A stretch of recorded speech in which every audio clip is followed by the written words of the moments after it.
Të them që javën të hënën, seancën e kaluar, keni shkelur rënd rregulloren sepse më keni mohuar të drejtën e fjalës.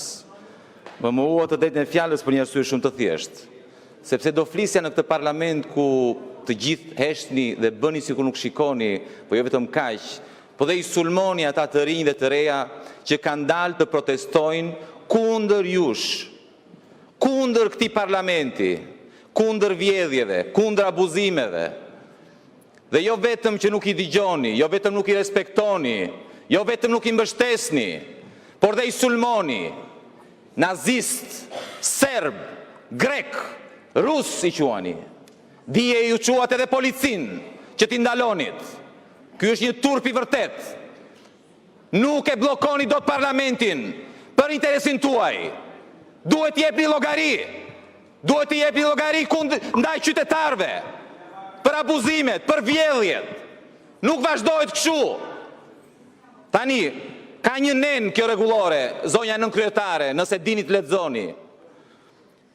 Seance përjavshme pyetje përgjigje me kryeministrin. Kemi bërë një kërkesë. E di që keni rënë dakord me njëri tjetrin që rregulloren ta shkelni si t'ju do qefi. Si për shumë gjëra të tjera. Si keni bërë për pronat, për çdo lloj abuzimi në këto 35 vjet. Po ka një rregullore drejt ta marri. Kryeministri duhet të vi këtu të japi llogari.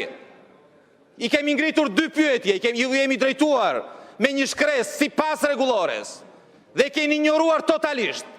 Pse nuk është caktuar të mërkurën kjo seancë? Është e parashikuar në rregullore.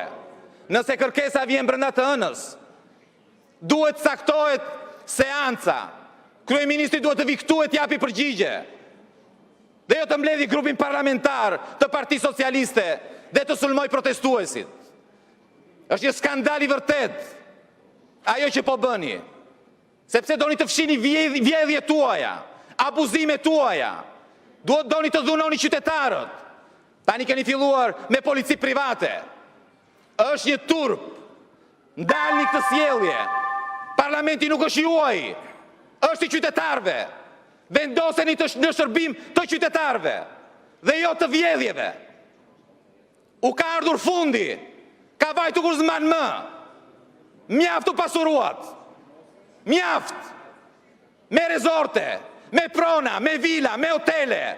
Mjaft. Jepini fund.